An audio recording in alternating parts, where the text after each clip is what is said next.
Hey there, thanks for tuning into Duckbricks. I'm Chris, and I just got back from a trip to North Africa and Turkey, and of course, every time I travel somewhere new, I am always on the hunt for Lego. This was a whirlwind vacation to celebrate my 25th birthday, but of course, I made time to check out as many Lego stores as I could, including one pretty crazy shopping adventure in North Africa, where I found some sets I never thought I would find, and also some really interesting display models as well, of course, to add on to my display model collection.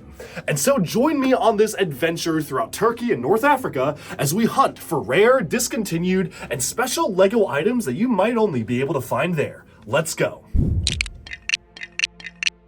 To celebrate my birthday this past year, I went on a wild trip around Morocco and Turkey. And if you know my Duckbricks travel vlogs, you know that shopping for Lego is one of my favorite things to do whenever I'm in a foreign country. Other than, of course, food and, well, touring, I really love just seeing random toy stores and what sorts of random Lego items I could find. And this was a pretty crazy adventure. As you could probably tell from the thumbnail, I found some very, very interesting Lego items, honestly, some of which I don't even think I would have been able to find maybe anywhere else. So let's jump on in right now for this part travel vlog, but mostly Lego shopping adventure all around Turkey and Morocco. So to kick things off, we spent our first night in Turkey, but it really was just an extended layover on our way to North Africa, and specifically Morocco. Going into Turkey was so much fun because it actually had been a few years since I last visited, and of course, the first thing I had to do was make a beeline for the Lego sign that I saw in the airport. They didn't really have anything super special, they literally had like 4 sets, but of course it was still very nice to see just a little bit of Lego to greet me right upon entering the country, especially the city airplane set. The first thing we did was take a tourist bus on over to our hotel, and unfortunately or fortunately, I actually was able to be working throughout this entire vacation. Not only was I editing videos on the plane, but I literally was taking work calls for my job during the entire trip, so this was pretty chaotic, and let's see my reaction on the bus right now. Alright, so we have just touched down in Istanbul. I'm literally only going to be here for basically this evening, and tomorrow morning we fly all the way out to Morocco, but we are going to make the most of our time. I have maybe 3 or so hours before the Lego stores close, and I'm going to try to hit at least one of them. Now, I'm not expecting to find anything super crazy here because, of course, it is being filmed right now before June 1st, so no new sets should be out, but if anything, it's always fun to go visit a new Lego store in a different country, so let's go ahead and check it out. After checking into our hotel, we decided to drive right into the city, and our very first stop was Canyon Mall. This was the location of the local Lego store, the closest one to our hotel, and it was really cool just walking inside and seeing a very different layout for a Lego store than I was used to. This was kind of located in a partially outdoors, partially indoors mall, and the layout was extremely fascinating. I've never really been to a Lego store in the US quite like this one, and a lot of it had to do with the fact that the real estate they were working with was super narrow. So it almost felt like a giant hallway where you were surrounded by Lego products on all sides, which was so interesting for an actual standard Lego retail store. It was super cool to see all sorts of different artwork pieces dedicated to Istanbul actually adorning the sides of the store itself. I just thought that was super sweet, but that wasn't all. There were even other toy stores within Canyon Mall, such as Armageddon right here, which also had a pretty big Lego selection. I really liked seeing the Formula 1 collectible cars displayed in their own display case. I actually think that's a pretty cool display piece, and when we went over to the bookstore, we also got to see all sorts of different Lego books on display, which was very fun.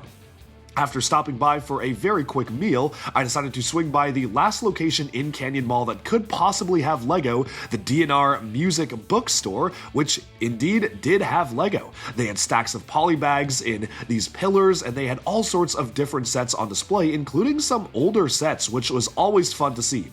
Nothing really that crazy stood out to me, and honestly, I think the oldest sets there were like the Guardians of the Galaxy Volume 3 sets, but it was still cool to see all sorts of different displays, like another one of those Formula 1 race car pop-up stands, which again, you don't really see stuff like that in the US, as well as a general Marvel display, which had a ton of Lego sets displayed alongside there as well. And so, of course, I do have to quickly mention the food. We had a delicious Turkish meal, which I absolutely loved. One of my favorite things to do when traveling, as you may know, is enjoy the food. And before we knew it, it was time to get up for breakfast the next morning, where I enjoyed a delicious intercontinental buffet. And oh my goodness, I am getting hungry just looking at these photos. That was phenomenal. We didn't really have any much more time in the city the next day because we had to go basically straight to the airport in order to catch our flight over to Morocco. And so, what I did was we spent the time in the airport basically hunting for Lego. This was actually a pretty big airport with a big variety of different toy stores. And again, while I didn't necessarily see anything that I needed to pick up yet, we were just getting started. I knew the absolute craziness was going to land as soon as we actually touched down in North Africa, and I got a chance to begin searching for very obscure toy stores and start looking for rare Lego items. The one thing I do want to call out though is that the layout of the official Lego stores inside the airport were actually really cool.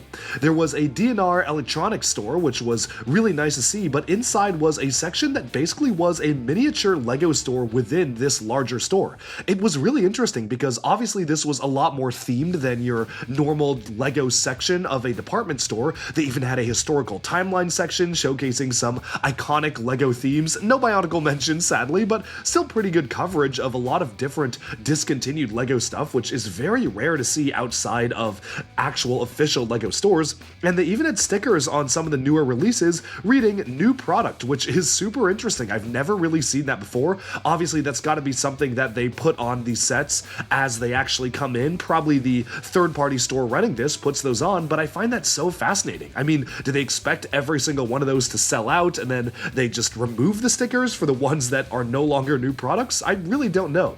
It was also really cool seeing just some pretty old beat up boxes like the Monkey Kid sets from the very first wave of Monkey Kid. They had that, which was very interesting to see just still fully intact, although the box itself was extremely beat up. And again, it's at stores like these where you can find some slightly discontinued and older items, especially because it is at an airport where maybe people are not going to be buying that many Lego items.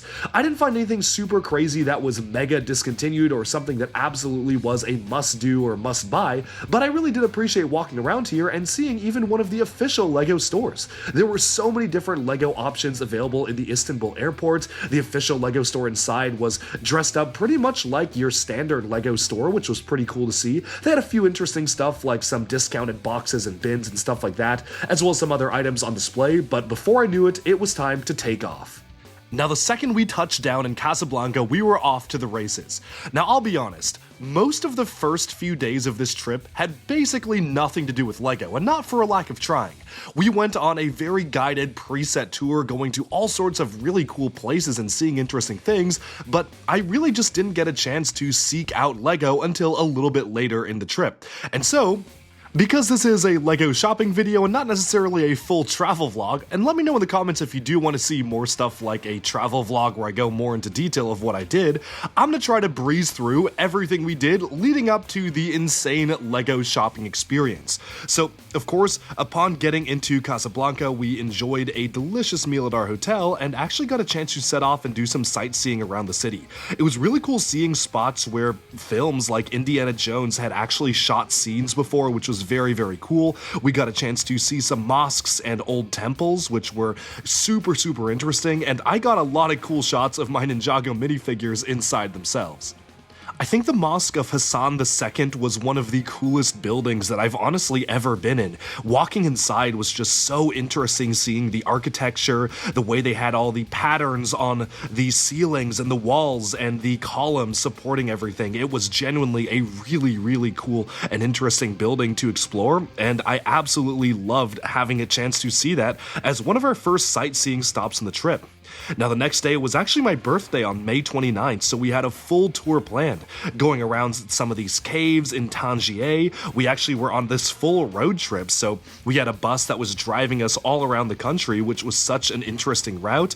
And then, of course, celebrating my birthday itself at a really delicious restaurant with some live music, watching the sunset, and enjoying some absolutely delicious food. I am getting hungry just looking at the food here. Oh my goodness, transport me back.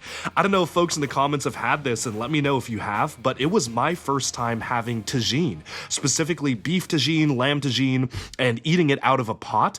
Basically what the dish is that you basically have this meat and rice and some other spices inside this hot stone pot. It's kind of like their version of, I would say, bibimbap is maybe the closest thing I could say it is, but it's so different than even that.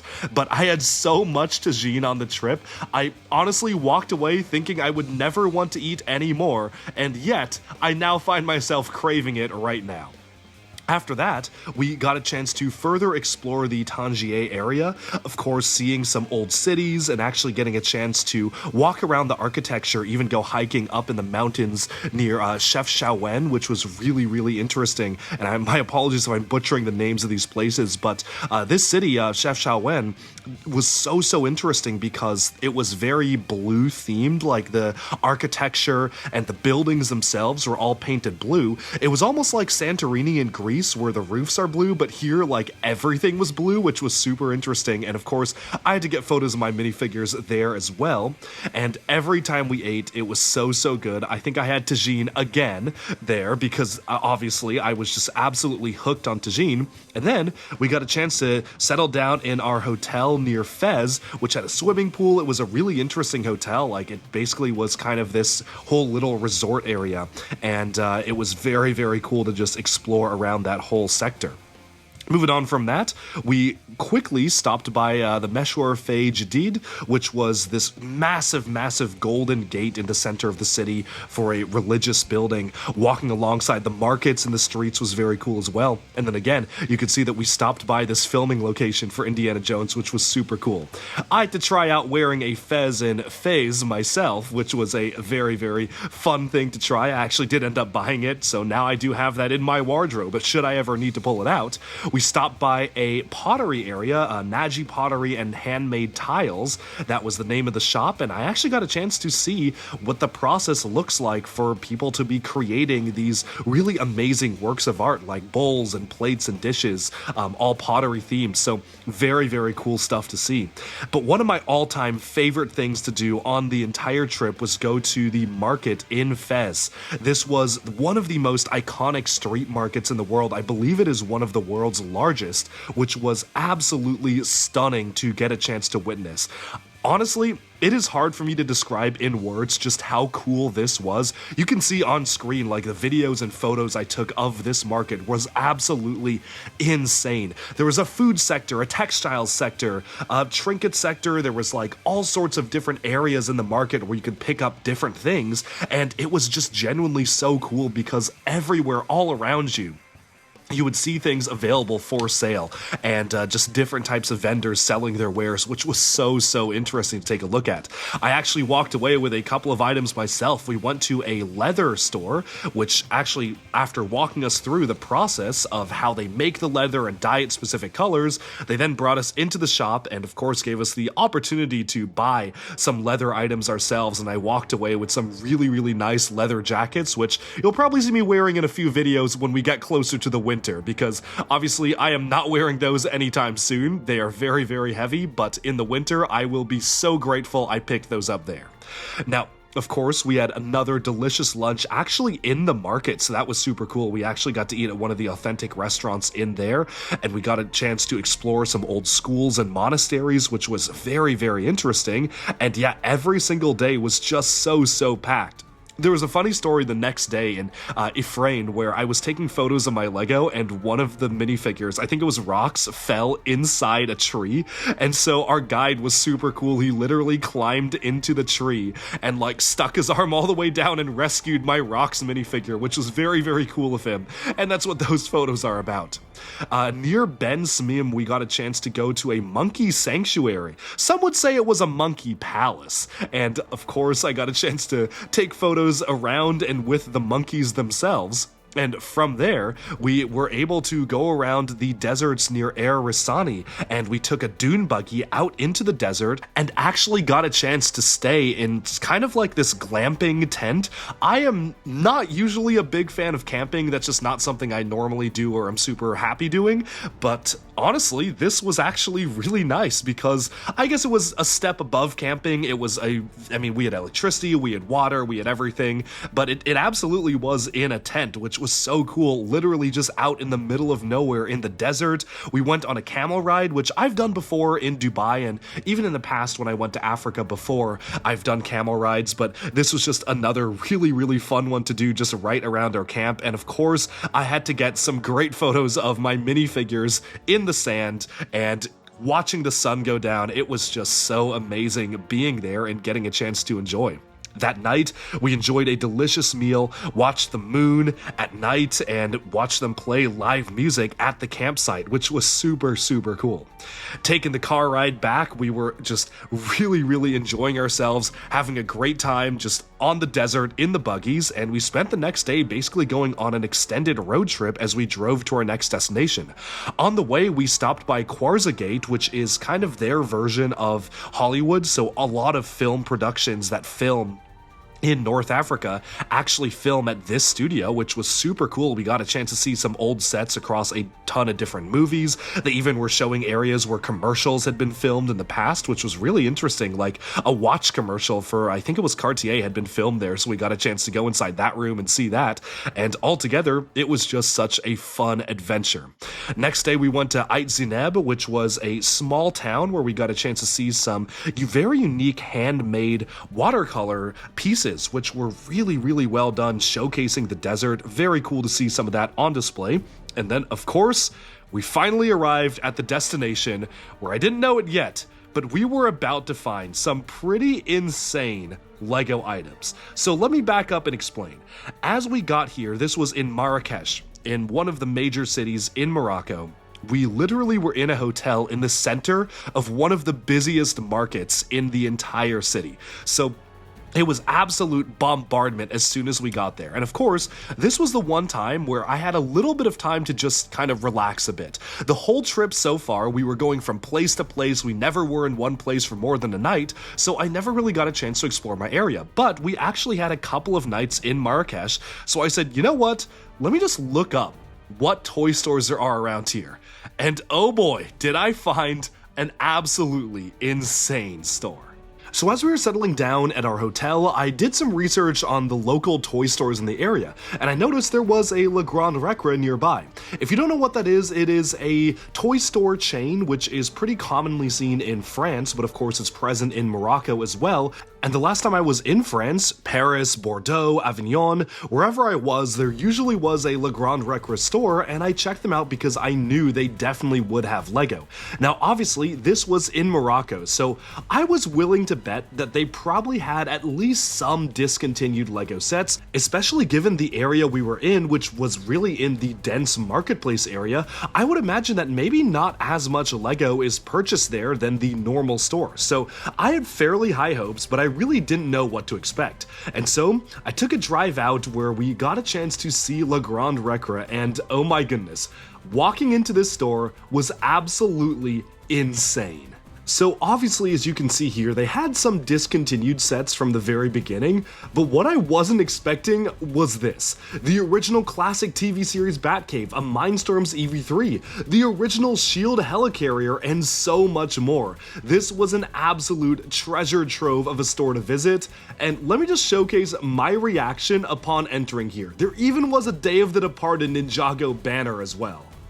So this is absolutely crazy. I was not expecting to see this level of crazy discontinued items in a store like this. I mean, honestly, just going in, I saw some photos online and it seemed like they had mostly newer sets. So to walk in and immediately see the 2016 classic TV series Batcave, 2 copies of it nonetheless, and the original helicarrier from around that same time is absolutely wild. But that isn't even the coolest thing in here for me, because this store is packed to the brim of some of these original Lego display cases. Now, in the US, we don't actually get display cases like these. I've seen a couple of them pop up in random toy stores around Europe, especially around sets that came out circa 2015 2015 and 2016, but they are very hard to come by. I actually own a couple of them myself. I picked up in Germany last year, and hopefully if all goes well, we'll see if I'm going to be able to pick up some of these too. But in the meantime, I actually found some sets I did not own yet. These are 3 LEGO Friends cubes, and I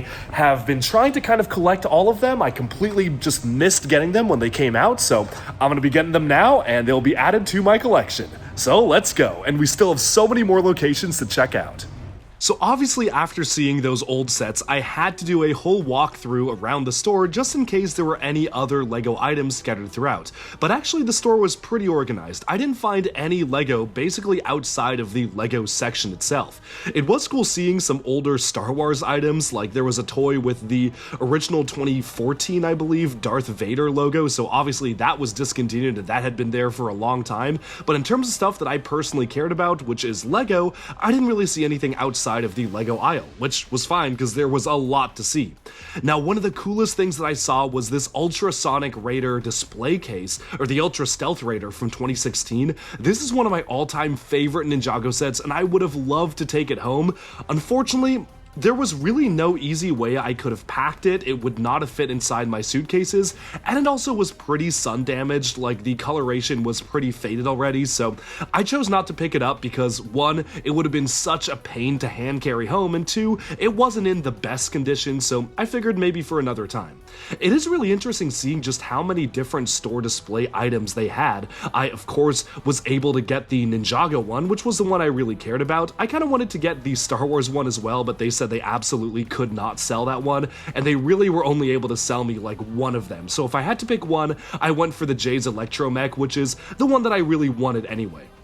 I also was really trying to bargain for the LEGO Elves display, which showcases the figures and the little Pegasus sleigh. I thought that was a really cool one to get, but unfortunately they were just unwilling to sell me that one. I guess they didn't really want me taking anything super large or taking too many different store displays, so they let me buy one, but not the rest.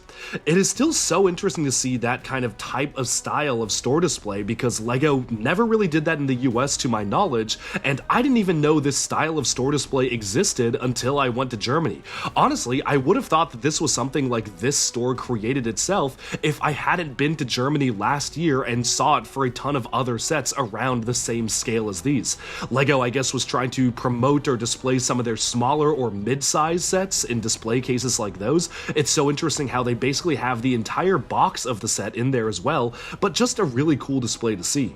Obviously, there were a ton of really discontinued and unique items in terms of sets, but nothing I didn't own already. They had some Frozen 2 sets and a Lego Movie 2 set, which was pretty cool to see so many years later. They even had some of the older Lego Friends sets, like the Fairground set, which I picked up a few years back. I think that was a 2020 set, or maybe even 2021, around that time frame. A lot of older advent calendars, which was super cool because those were kind of a blast from the past, but obviously the most interesting things to see there were the SHIELD helicarrier and the multiple classic TV series Batcaves, plus the Mindstorms EV3. I think that was actually really cool as well.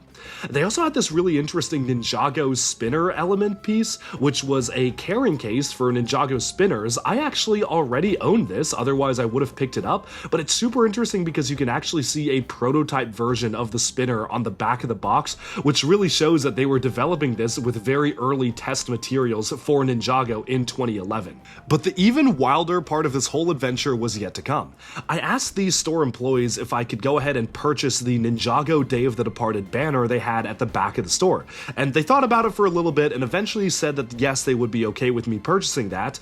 And then I asked them, well, wait a second, do you happen to have any other LEGO banners available for sale? And they were like, well, let me go in the back and see what we have. And they basically pulled out this gigantic stash of LEGO banners, but unfortunately, they didn't really have anything that interesting with them. They had like a lot of LEGO City ones, a LEGO Friends one, a Creator one with a shark from like 2004, which was really cool to see, but nothing that I really wanted to pick up so desperately that I wanted to actually purchase, because I didn't really see myself putting those up to display. Still, it was very fun getting a chance to see that, and what was even funnier was that they could only take cash for basically everything I purchased there, so I literally had to go to an ATM, withdraw cash, because I never carry cash, and then go back and run before the store closed to actually be able to pick up the items. Now, there was another location on the list, so I was super excited about seeing, well, if this store was that crazy, how crazy could this other store be that literally has a Lego sign out front when I looked it up on Google Maps? But very sadly, when we got there, it was a toy store simply called Toys Toys Toys. Unfortunately, I realized that it had been long shut down. We literally got to the storefront where that store was, and basically there was nothing there anymore. So, alas, more destinations were not to be on that trip, but this was a pretty crazy set of things to actually be able to pick up. I honestly did not expect that I would be able to get these at all, so I was super pleased because I really went into this expecting like nothing. I was not expecting me being able to pick up anything, and this was a total surprise. The other thing though that I forgot to mention was that when they brought out that stash of banners, there was one other Ninjago banner that I was able to pick up. I literally have it hanging in my room right now, and it was a more interesting one. It was kind of a more vertical and narrow Ninjago banner with just the logo and the ghostly Lloyd from Possession, so that was a super cool item to add to my stash. And if you're curious about what the prices of the sets were, honestly, they were a lot better than new and sealed on Bricklink, but they certainly were above retail price in the US. I would call it basically retail price in Morocco. So if you were looking at even a modern day set, you would say it's extremely overpriced, but those are just the prices of the sets on shelves. So technically they were still at close to retail price, or retail in the location they were supposed to be. And if I didn't already own the sets, I absolutely would have gotten the Helicarrier or the Batcave because they were actually priced really well compared to the prices on Bricklink. But that wasn't all. After getting a chance to unbox and really appreciate my Ninjago display here, which was super interesting, very unfortunately, I was like packing it into my luggage, and when I closed the luggage, I heard like a crack, and I was thinking, oh my goodness, I've completely wrecked it. So I opened my luggage back up, took it out, and yes, there was a giant crack that I'd made on the top, which is very unfortunate because I have no idea how I'm going to fix that, if I can even fix it. The good thing is though, it's not like it's a crack in the front or anything like that. It is just on the top of it, so I think it is a little bit less noticeable, especially if I stack another display on top of it, but it is a little bad because obviously I bought it for the display. It was really cool to see just how they had built this out and the way the display was done, where obviously you can see they took the actual box of the set and extended a acrylic piece of like transparent material around the entire thing, which was really interesting to see.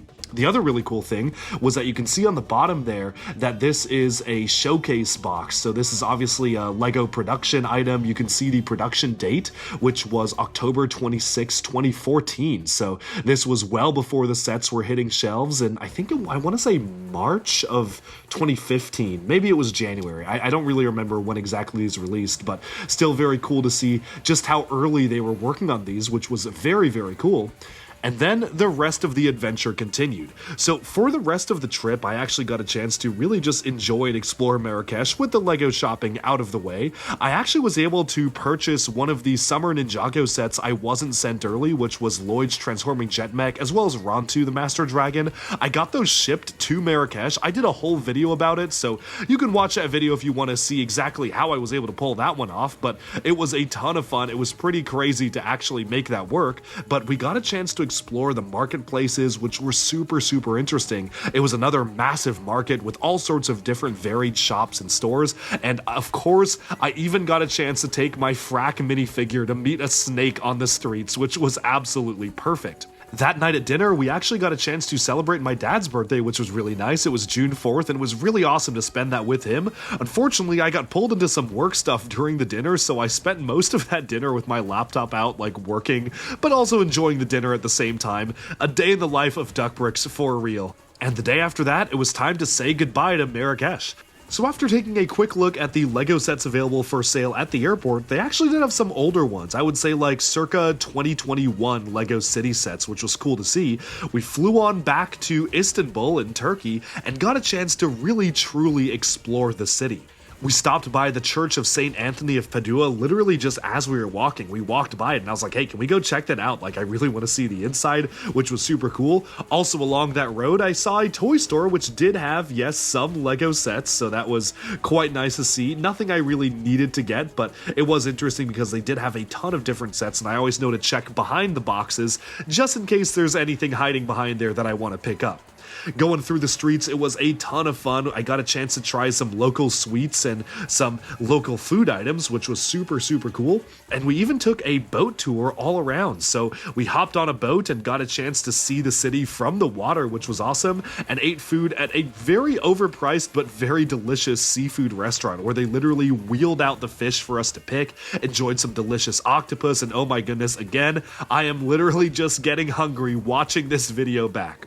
After going to a traditional Turkish sweets store where we got a chance to take home a ton of gifts for friends, I decided to go back to the Lego store because I was on a mission that I could not fail. You see, LEGO, for whatever reason, did not send us every single one of the new Ninjago sets from the latest wave, and while I was able to get a couple of them early, specifically from the online German stores which shipped them to Morocco, one set was not available, and that was the 4+ Rogue vs. Drix race car duel set. And so I went on over to the store and actually bought 2 copies because one for myself and then one for my buddy Sean, aka Bricks by Mine, so he could get an early review out as well. So that was a ton of fun just to be able to go on that mission, and it was really cool because this was June 7th by this time, so they had all the June 1st releases out for sale, which was very cool for me to see, especially some of the newer sets like the Friends sets and the City sets, which wouldn't be released in the US until August. So while I chose not to pick any of those ones up early because I was already very, very tight on luggage space, it was very cool to get a chance to look at them and see what they had available. After enjoying a delicious room service meal at the hotel with a beautiful array of cheeses, y'all know I love my cheese, we got a chance to venture out the next day to the Hagia Sophia Grand Mosque. This is one of the most iconic mosques in the world, and seeing the architecture inside was absolutely unreal. I of course had to photograph my brand new minifigures inside the mosque as well, which was a ton of fun to actually do, and showcase my figures alongside the beautiful architecture and everything we got to see. For lunch, I had one of the most delicious lamb meals of my life. Honestly, I am very, very particular with my lamb. I do love it, but only if it's prepared well, and I usually will pass on lamb unless I know it's going to be done right and really good. And oh my goodness, this was done right. This was maybe some of the best lamb I've had in my life, and I am literally dreaming about it looking at the food right now. From there, we got a chance to go into the catacombs beneath the city, and that was one of the most interesting areas, seeing this place which used to be a massive water reservoir that they had underneath the mosques itself. It was almost like a Chamber of Secrets-esque display where you had this very shallow water and whole walkways that you could see changing lights and colors, so at certain points it was all lit up green, which just looked so cool. I think green was my favorite look for it, but they had the lights changing color, so there were sometimes it was lit up red. It literally felt like I was walking into the set of a movie or something like that. It was so cool, and seeing these upside down head statues was so interesting to see as well, and learning about the cultural significance behind that. So altogether, I loved exploring around Istanbul. I wish I had more time to spend there, honestly, because I feel like I did not get to see or do enough. I really wanted to do more. So next time, we will definitely have to run it back and just explore a lot more there. But before I knew it, the adventure was about to continue, because basically what happened is I flew directly from Istanbul onto my next adventure, which was going to California with the boys and then going to Brickworld Chicago and then Florida and then back to New York. So this was just the start of an insane trip, but obviously I hope you enjoyed getting a chance to travel alongside with me. I think these videos are some of my favorite ones to make because I get to share some of my favorite experiences with all of you and take you on a trip with me. So let me know in the comments, what did you think? Would you have picked up any of those sets that you saw available for sale, and have you had some crazy LEGO travel experiences where you never know what to expect and you encounter some bizarre and rare LEGO sets around the world? Let me know in the comments if you've ever had cool experiences like that. Thanks so much for watching. Be sure to like and subscribe for even more LEGO news, reviews, discussion, and analyses coming your way very soon, and bye for now.